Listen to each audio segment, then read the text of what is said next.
Praise the lord. నేటి దిన వాగ్దానము. ఈ నిరీక్షణ నిశ్చలమును స్థిరమునై మన ఆత్మకు లంగరు వల నుండి తెరలోపల ప్రవేశించుచున్నది. హెబ్రీ 6వ అధ్యాయము 19వ వచనము. దేన్నైనా కనబడకుండా దాచేందుకు తెరను ఉపయోగిస్తారు. అలాగే దేవుని మందిరంలో ఉన్న తెర పరిశుద్ధ స్థలాన్ని, అతి పరిశుద్ధ స్థలాన్ని వేరు చేస్తుంది. ప్రజలు కానీ యాజకులు కానీ దేవుని సన్నిధిలోకి ప్రవేశింపబడినట్లు ఈ తెర వీరిని ఆపుతుంది. ఒక్క ప్రధాన యాజకుడు మాత్రమే అతి పరిశుద్ధ స్థలంలోనికి ప్రవేశిస్తాడు.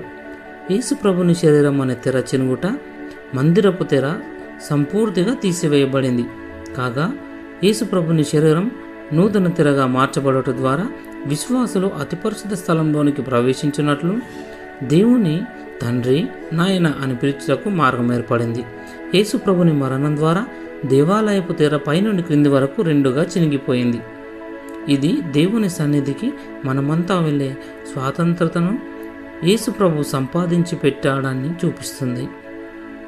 అందును బట్టి విశ్వాసులంతా యాజకులని, రాజులైన యాజక సమూహానికి పిలువబడ్డారు.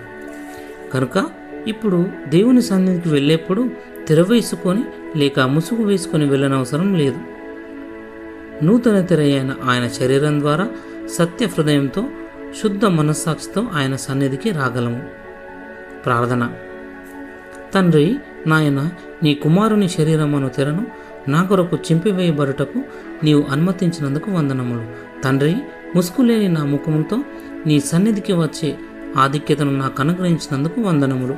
యేసయ్య నామంలో ప్రార్థిస్తున్న తండ్రి, ఆమెన్.